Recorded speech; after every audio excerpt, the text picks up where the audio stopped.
है और हर साल हम क्रिसमस के मैसेजेस को सुनते आते हैं। भलाई से हम कोई सी भी कलीसिया में, जब से हमने जन्म लिया है, जब से हमने होश संवारा है, जब से हम परमेश्वर को जाने हैं, हर साल क्रिसमस के दिन में हम मसीह के जन्म के बारे में जानते हैं और वचन में से सुनते हैं। तो मैं भी आज कुछ इसी प्रकार शुरुआत करूंगा क्रिसमस के बारे में, और उसके साथ में हम लोग आज आगे बढ़ते जाएंगे। बोलिए क्रिसमस, क्रिसमस, क्रिसमस। 2 दिन पहले गया Christmas. Amen, hallelujah, hallelujah, praise the Lord, praise the Lord, praise the Lord. हम लोगों ने सबने उस वचन को सीखा था और जाना था कि परमेश्वर के पुत्र यीशु मसीह का जन्म कैसे हुआ था। वचन में से हमने देखा था कि आज दाऊद के नगर में एक उद्धारकर्ता जन्मा है और वही मसीह प्रभु है। उसके बाद में अगर हम लोग देखें तो जब अगर हम लोग इसको ओवरऑल रफ इसकी समरी में से होकर के जाएं, है ना, इस वचन की या इस दृष्टांत की या यीशु मसीह के जन्म के बारे में अगर हम एक समरी में से होकर के जाएं, तो आप और मैं सब इस बात को जानते हैं प्रियो कि गैब्रियल नाम का, जिब्राइल नाम का एक स्वर्गदूत था जिसने मरियम को, जो कि ऑलरेडी यूसुफ से इंगेज हो चुकी थी, उसको दर्शन दे करके उसे कहा कि आने वाले समय में तेरे द्वारा एक उद्धारकर्ता जन्मेगा जिसका नाम इमानुएल होगा, उसका नाम तू यीशु रखना, जिसका अर्थ होता है मसीह परमेश्वर हमारे साथ। आमेन, हालेलुया। मैं सही कह रहा हूं? हालेलुया, हालेलुया, है ना। परंतु यहाँ पर आज कुछ और भी मैं आप लोगों के साथ में बांटना चाहता हूँ जो मैं बिलीव करता हूँ शायद आपने कहीं पर भी नहीं सुना होगा, क्योंकि पवित्र आत्मा ने कल एट अ टाइम ये जो मैसेज है ना, मैं सो चुका था। मैं इस चीज को आप लोगों को ऑलरेडी टेस्टिमनी देना चाहता हूँ कि मैं समथिंग 1 बजे सोया था, परंतु पवित्र आत्मा ने मुझे 3:30 बजे वापस से कन्विक्ट करके मुझे उठाया और ये मैसेज पूरा की पूरा रिन्यू करा। मेरा मैसेज कुछ और ही है, परंतु परमेश्वर का आत्मा मुझे क्या कहता है मैं वो आज आप लोगों के साथ में बांटना चाहता हूँ। हम लोग निकालेंगे सबसे पहले वचन को, है ना, हम लोग निकालेंगे लूका रचित सुसमाचार उसका पहला अध्याय, the book of look, the gospel of Luke chapter 1। हम लोग निकालेंगे लूका रचित सुसमाचार उसका पहला अध्याय और वचन 5 से लेकर के वचन 7 तक मैं आप लोगों के साथ में पढ़ूंगा। लूका 1 का 5 से 7, है ना। वचन वहां पर क्या कहता है हम लोग देखेंगे। वहां पे वचन कहता है, यहूदियों के राजा हेरोदेस के समय अबिय्याह के दल में जकरिया नाम का एक याजक था। बोलिए जकरिया, जकरिया, जकरिया। ये जकरिया कौन था? याजक था, है ना। और किसके समय पर? हेरोदेस राजा के समय पर, है ना। ये वही हेरोदेस राजा है जिसकी बेटी ने जब नृत्य करा था और उसके बाद में उसकी वाइफ ने उससे बोला था कि इस ही जकरिया के पुत्र जो यूहन्ना बपतिस्मा देने वाला, जो मार्ग आगे जाकर के यीशु मसीह का मार्ग तैयार करेगा, उसके सर को काट करके थाली में उसके सामने परोसा गया था। खाने के लिए नहीं, परंतु एक डिमांड थी बस, है ना। उसकी वाइफ क्या चाहती थी कि उस यूहन्ना बपतिस्मा देने वाले को घात कर दिया जाए, उसको मार दिया जाए। आमेन, हालेलुया, हालेलुया, है ना। तो हम लोग वचन देख रहे हैं कि याजक था और उसकी पत्नी हारून के वंश की थी। कौन हारून है? ये यहोशू के समय पर, है ना, मूसा के समय पर का हारून। आमेन, हालेलुया। हारून के वंश की थी जिसका नाम क्या था? एलीशिबा, और अगर हम इंग्लिश में बोलें तो एलिजाबेथ नाम था। हालेलुया। उसका नाम क्या था? एलिजाबेथ नाम था उसका। आमेन, हालेलुया। हमारे पास में भी एक और एलिजाबेथ है ना, हमारी नानी जी, है ना। तो यहाँ पर एक कपल था जिसका नाम जकरिया और दूसरे का नाम क्या था? एलिजाबेथ था या एलीशिबा था। उसके बाद में क्या था वहां पर उनके पास में, और वे दोनों परमेश्वर के सामने धर्मी थे। आगे वचन कहता है, और पर प्रभु की सारी आज्ञाओं और विधियों पर निर्दोष चलने वाले थे, उनके कोई संतान ना थी।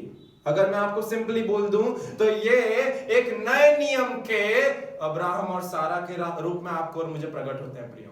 ये लोग भी धर्मी थे, परमेश्वर की आज्ञाओं पर चलते थे, परंतु ये लोगों के पास में भी एक इशू था, और वो क्या था? उन्हें कोई संतान ना थी। मैं क्यों आप लोगों को ऐसा बता रहा हूं कि मैं कल रात को 3:30 बजे प्रभु ने मुझे उठाया, और मैं, क्योंकि कल हमारे फैमिली में कुछ ऐसी घटना हो गई जिसके कारण हम लोग सभी डिस्टर्ब हो चुके थे, बहुत डिस्टर्ब हो चुके थे। मैं उस चीज का आप लोगों के साथ में ज्यादा ओपन अप होकर के उल्लेख नहीं कर सकता, परंतु फिर भी जिसके कारण हम सभी लोग बहुत ज्यादा डिस्टर्ब हो चुके थे। और मैं क्योंकि जब सो भी रहा था या जब मैं ऐसा कर भी रहा था, जब पास्टर से रात में मेरा फोन पे बात भी हुआ, तब पास्टर ने मुझे बोला, बहुत सारी हमारी बात हो रही थी, मुझे ऐसा लग रहा था मैं जो भी प्रभु ने मुझे पिछले वीक में बात करा है वो मुझे ऐसा लगने लगा कि वो पूरा की पूरा वाइंड अप होने जैसा होने लगा है। परंतु 3:30 बजे प्रभु ने मुझे उठाया और इन वचनों के साथ में परमेश्वर का आत्मा ने मुझे कंफर्ट करा। और वचन क्या कहता है हम लोग आपको बताते हैं। और प्रभु की सारी आज्ञा और विधियों पर निर्दोष चलते थे, उनकी कोई संतान नहीं थी। क्यों नहीं थी? क्योंकि एलीशिबा बांझ थी और वे दोनों बूढ़े थे। हालेलुया। इसी अध्याय के आगे के वचनों में हम लोग बने रहेंगे। 11 से लेकर के 15 तक पढ़ेंगे। लूका 1 पद संख्या 11 से 15 तक। वहां पे वचन क्या कहता है? अब यहाँ पर एलीशिबा और जकरिया तो हो ही गए, उसके बाद में आगे क्या कहता है कि प्रभु का एक स्वर्गदूत धूप की वेदी के दाहिने ओर खड़ा हुआ, उसको दिखाई दिया। यहाँ पर जकरिया की बात हो रही है कि यहाँ पर जकरिया को क्या हुआ? धूप में परमेश्वर का एक दूत उनको दिखाई दिया। और वहां पर वचन क्या कहता है? और जकरिया देखकर घबराया और उस पर बड़ा भय छा गया। परंतु स्वर्गदूत ने उसे कहा, हे जकरिया, भयभीत ना हो, क्योंकि तेरी प्रार्थना सुन ली गई है और तेरी पत्नी एलीशिबा से तेरे लिए एक पुत्र होगा और तू उसका नाम यूहन्ना रखना, जो कि आगे जाकर के यूहन्ना बपतिस्मा देने वाला बनेगा। उसके बाद में और तुझे आनंद और हर्ष होगा और बहुत लोग उसके जन्म के कारण आनंदित होंगे, क्योंकि वह प्रभु के सामने महान होगा और दाखरस और मदिरा कभी ना पिएगा और अपनी माता के गर्भ ही से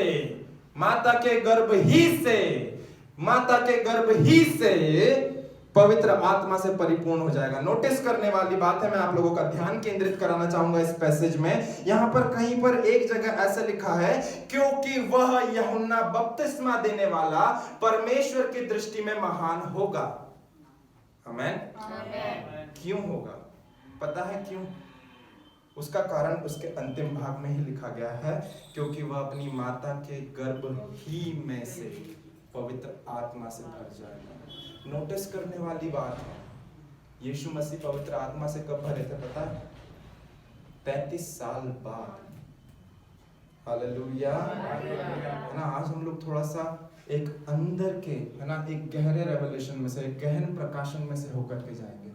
ये यूहन्ना बपतिस्मा देने वाला परमेश्वर की दृष्टि के सामने ऐसा क्या हुआ कि वो महान कहलाया गया? आमीन। हालेलुया। क्योंकि वो उसकी मां के गर्भ ही में से पवित्र आत्मा से भरा। हालेलुया। अगर मैं आप लोगों को इसको आज के हमारे पेंटिकॉस्ट के टाइम में से होकर के बताऊं, तो मैं कुछ इस प्रकार बताऊंगा कि वो जन्म ले रहा होगा और अन्य भाषा में प्रार्थना कर रहा होगा। आमीन। हालेलुया। हालेलुया। हालेलुया। कितनी महिमामय बात है ये प्रियो। आमीन। हालेलुया। इसी अध्याय में हम आगे बढ़ते जाएंगे, क्योंकि क्रिसमस की बात है, अभी तक यीशु मसीह का विवरण नहीं हुआ। आप लोग मुझे बोल सकते हैं, पास्टर साहब कहाँ है यीशु, कहाँ है यीशु मसीह का जन्म? हम लोग आगे चलेंगे, 26 और 27 पद पढ़ेंगे। लूका 1 पद संख्या 26 और 27। यहाँ पर वचन क्या कहता है? 6वें महीने में परमेश्वर की ओर से जिब्राइल स्वर्गदूत गलील के नासरत नगर में एक कुंवारी के पास भेजा गया।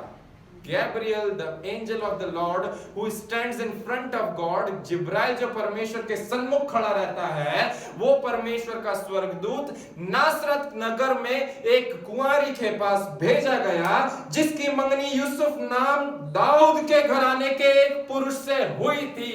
आमीन। हालेलुया। क्यों यीशु मसीह को कहा जाता है कि आज दाऊद के नगर में एक उद्धारकर्ता जन्मा है? क्योंकि यीशु मसीह का जन्म उस ही नगर में हुआ था, उसी यूसुफ के होने वाली पत्नी से या मंगेतर से हुआ था। आमीन। हालेलुया। और वचन कहता है उस कुंवारी का नाम मरियम था। आमीन। आगे चलेंगे, वचन 30 और 31। लूका 1 पद संख्या 30 और 31 आप मेरे साथ में बने हुए, मैं आशा करता हूं। वचन कहता है, स्वर्गदूत ने उससे कहा, हे मरियम, भयभीत ना हो, क्योंकि परमेश्वर का अनुग्रह तुझ पर हुआ है और देख तू गर्भवती होगी और तेरे पुत्र उत्पन्न होगा, तू उसका नाम यीशु रखना। आमीन। हालेलुया। हो गई यीशु मसीह की एंट्री। आमेन, हालेलुया। परंतु अब इस एंट्री में अगर हम लोग थोड़ा सा और डिटेल में जाएं, वचन 37 से लेकर के 42 तक पढ़े, उसके बाद में हम लोग अगर आगे जाएं तो वचन क्या कहता है? लूका 1 पद संख्या 37 से 42, लूका 1 पद संख्या 37 से 42 तक अगर हम लोग पढ़ें, क्योंकि जो वचन परमेश्वर की ओर से होता है वो प्रभाव रहित नहीं होता। यहाँ पर जिब्राइल जो है वो परमेश्वर की एक दासी, एक कुंवारी, वहां पर मरियम को बता रहे हैं कि जो वचन परमेश्वर की ओर से होता है वो कभी भी प्रभाव रहित नहीं होता। इधर देख लीजिए, मैं तैयार होकर के आया। आमेन, हालेलुया, हालेलुया। आप लोगों के साथ में संदेश शेयर करने के लिए मैं पूरा आत्मा में और शरीर में दोनों तरीके से तैयार होकर के आया हूं। आमेन। तो मैं आप लोगों का ध्यान इधर चाहता हूं। आमेन, हालेलुया। है ना? वचन क्या कहता है? क्योंकि परमेश्वर की ओर से हर एक वचन प्रभाव रहित नहीं होता। मरियम ने कहा, देख मैं प्रभु की दासी हूं, मैं तेरे वचन के अनुसार और मुझे तेरे वचन के अनुसार हो। तब स्वर्गदूत उसके पास से चला गया। उन दिनों मरियम उठकर शीघ्र ही पहाड़ी देश में यहूदा के एक नगर को गई और जकरिया के घर जाकर एलीशिबा को नमस्कार करा। जो ही एलीशिबा ने मरियम का नमस्कार सुना तो ही बच्चा उसके पेट में उछला और एलीशिबा पवित्र आत्मा से परिपूर्ण हो गई और उसने बड़े शब्द से पुकार कर कहा, तू स्त्रियों में धन्य है और तेरे पेट में का फल धन्य है। आमेन, हालेलुया। बहुत नॉर्मल लग रहा है, परंतु अब थोड़ा सा हम अगले स्तर पर जाकर के इस वचन की गहराई को समझेंगे। यहाँ पर वचन क्या कहता है हम लोगों को जानना है। हमने सबसे पहली चीज नोटिस करी कि यूहन्ना को परमेश्वर की दृष्टि में महान क्यों कहा गया? क्योंकि वो यूहन्ना मां के गर्भ ही में से पवित्र आत्मा से भरा हुआ था, इसलिए परमेश्वर की दृष्टि में वो महान पाया गया। दूसरी बात आपको और मुझे नोटिस करने वाली बात है वो यह है कि यहाँ पर कुछ ना कुछ तो ऐसा हुआ है। बोलिए, कुछ ना कुछ तो हुआ है। और वो कुछ ना कुछ क्या है मैं आप लोगों को बताता हूं। सबसे पहली बात ये कि जब एक कुंवारी गर्भवती हुई तो वो कोई मनुष्य पुरुष के द्वारा गर्भवती नहीं हुई, परंतु पवित्र आत्मा की सामर्थ्य से। आप लोग सब इस बात को जानते हैं। Hallelujah, hallelujah, hallelujah. That means कि जब एक पवित्र आत्मा का रिश्ता एक मनुष्य के साथ में जुड़ जाता है तो यीशु पैदा होता है। आमेन। आप लोग शायद समझे नहीं, मैं कह रहा हूं जब एक पवित्र आत्मा, त्रिएक आत्मा का रिश्ता मनुष्य के साथ में जुड़ जाता है तो यीशु पैदा होता है। Hallelujah, hallelujah. वो पवित्र आत्मा मनुष्य के साथ में जुड़ रही थी और यीशु मसीह जन्म ले रहा था। हालेलुया। क्योंकि वहां पर कोई मनुष्य में पुरुष की सामर्थ और स्त्री की सामर्थ का एक मिलन नहीं हुआ, परंतु पवित्र आत्मा और मनुष्य का जब मिलन हुआ तब यीशु मसीह पैदा हुआ। आप लोग बोलेंगे कैसे बात कर रहे हैं? आपने तो बताया ऐसा कुछ होता नहीं है, आप तो थोड़ा सा कुछ न कुछ का कुछ ही बोल रहे हैं। प्रियो, ये बात हमारे मनुष्य की बुद्धि में नहीं समझ में आ सकेगी कि जब एक पवित्र आत्मा का मिलन परमेश्वर के लोग या परमेश्वर की रचना से होता है तब यीशु मसीह पैदा होता है। क्यों? क्योंकि इसके पहले तक अगर मैं आप लोगों के साथ में बात करूं तो पुराना नियम पूरा भरा हुआ है, पूरा की पूरा पुराना नियम भरा हुआ है। पवित्र आत्मा आता था, जाता था, आता था, जाता था, परंतु मरियम के अंदर, मरियम के अंदर, मरियम के अंदर यीशु मसीह कैसे आया? उस पवित्र आत्मा की सामर्थ्य से। Hallelujah, hallelujah.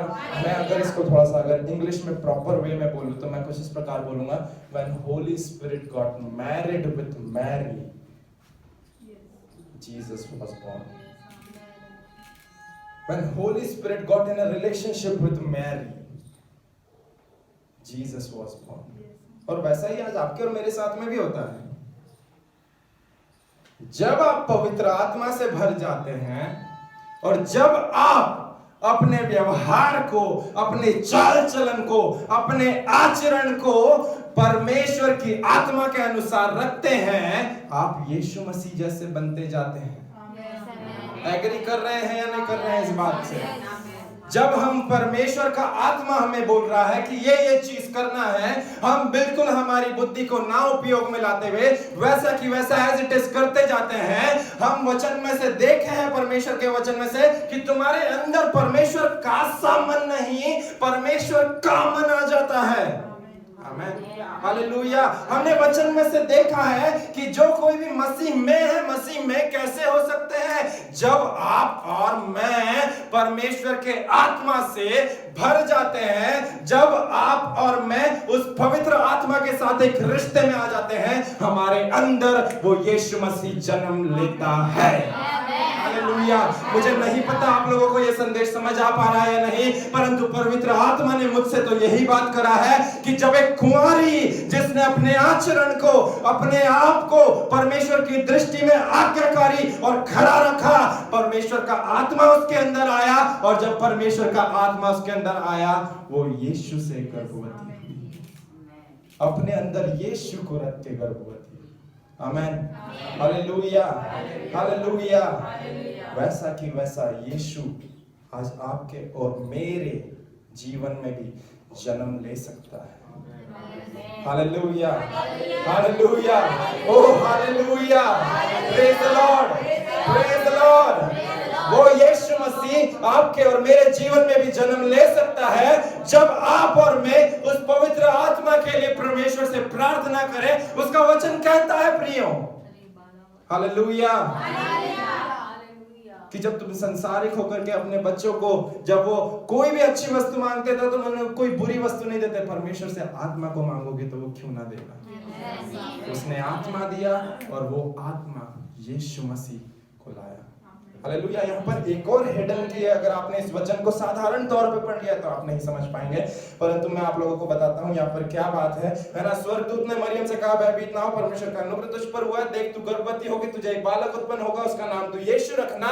यहाँ पर यीशु मसीह की बात आ चुकी है। अब मरियम ऑलरेडी यहाँ पर पवित्र आत्मा की सामर्थ से, और अगर मैं सामर्थ की बात करूं तो जब पवित्र आत्मा की सामर्थ से वो भरी है, जो सामर्थ शब्द का उपयोग करा गया है वो कोई नॉर्मल शब्द नहीं है वो, परंतु वो शब्द एक डुनामिस, जिसका अर्थ डायनामाइट होता है। वो डायनामाइट की सामर्थ जो है मरियम के पूरे गर्भाशय में आ गई, और वहां पर जब उस यीशु मसीह के पूरे शारीरिक रूप में यीशु मसीह का निर्माण हो रहा था, तो वो कोई मनुष्य के सामर्थ से या मनुष्य की कल्पना से नहीं या मनुष्य की बुद्धि से नहीं, परंतु परमेश्वर के आत्मा की सामर्थ के द्वारा मरियम के अंदर एक बच्चा, एक उद्धारकर्ता बन रहा है।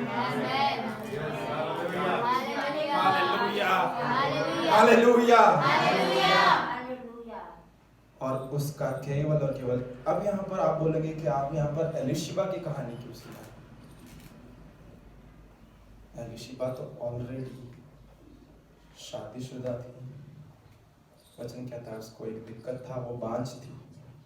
Hallelujah, hallelujah. और अगर मैं आप लोगों के साथ में कुछ इस प्रकार बात करूं कि इस कहानी में मुख्य किरदार यीशु मसीह और जो साइड कैरेक्टर होते हैं, जकरिया, एलिशिबा, यूहन्ना बपतिस्मा देने वाला, मुख्य किरदार इमानुएल की फैमिली है ना, मैरी और उसके साथ में जोसेफ, और उसके बाद में साइड कैरेक्टर जो है, अगर हम बात करें एलिशिबा, जकरिया, और उसके बाद में उनका होने वाला पुत्र यूहन्ना बपतिस्मा देने वाला। नोटिस करने वाली बात है कि यूहन्ना बपतिस्मा देने वाले के बारे में पहले से बात हो चुकी थी। गैब्रियल, जिब्राइल जो है वो पहले आकर के जकरिया को आके बोल के गया था कि देख जकरिया, तेरी प्रार्थना सुन ली गई है और तेरी पत्नी एलिशिबा गर्भवती होगी और उसका नाम जो है यूहन्ना रखा जाएगा, और वो परमेश्वर के आत्मा से वो पुत्र भरा हुआ होगा।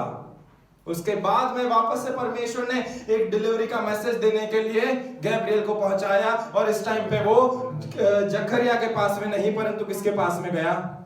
मरियम के पास में गया, और मरियम को बोला कि देख, तेरे पेट में जो बच्चा आएगा वो पवित्र आत्मा की सामर्थ से आएगा, और तू उसका नाम यीशु रखना। Hallelujah, hallelujah.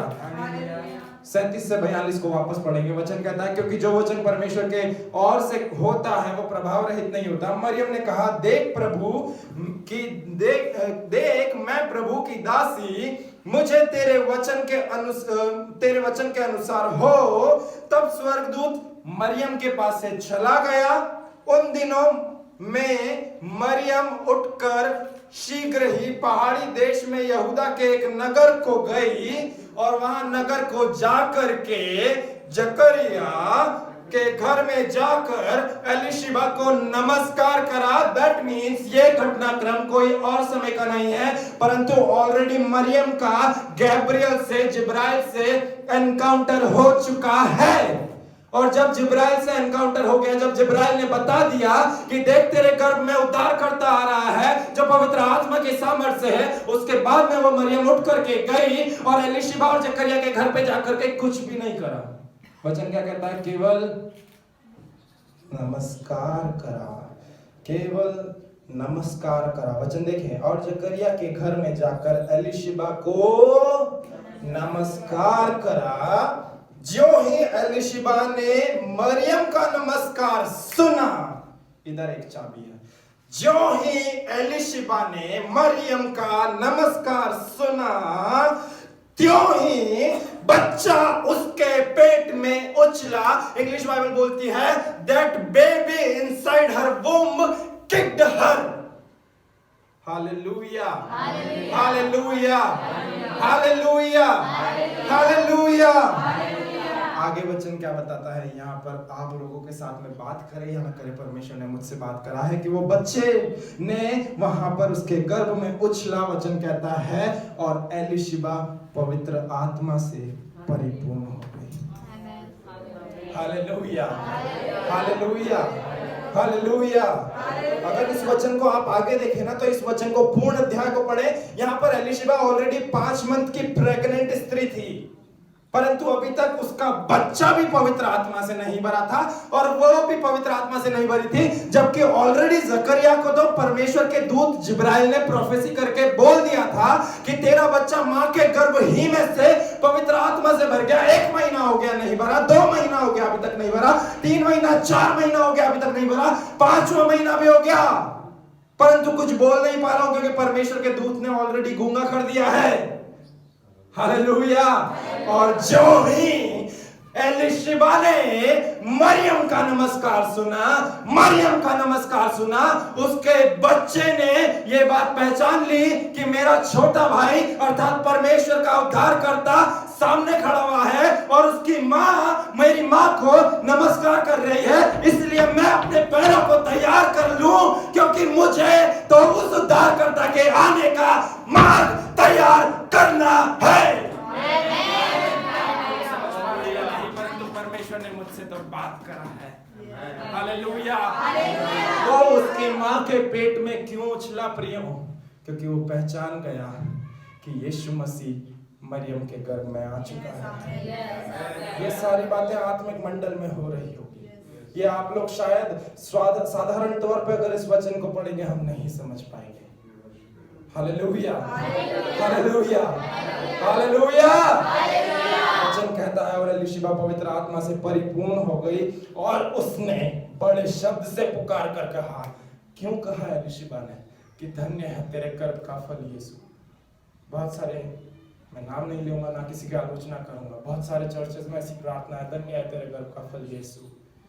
हे संत मरियम, प्रार्थना करो। हालेलुया, है ना? परंतु एलिशिबा ने वहां पर ऐसा क्यों कहा कि धन्य है तेरे पेट का फल? क्योंकि वो इस बात को जान ली कि मरियम के गर्भ में जो बच्चा है वो उस गर्भ में रहते हुए ही ऐसे मिरेकल कर रहा है कि मैं तो पवित्र आत्मा से भरी ही गई, परंतु मेरे गर्भ में पलने वाला बच्चा जिसकी प्रोफेसी जकरिया को जिब्राइल दूत ने करा था, वो भी पवित्र आत्मा से। Hallelujah, hallelujah, hallelujah.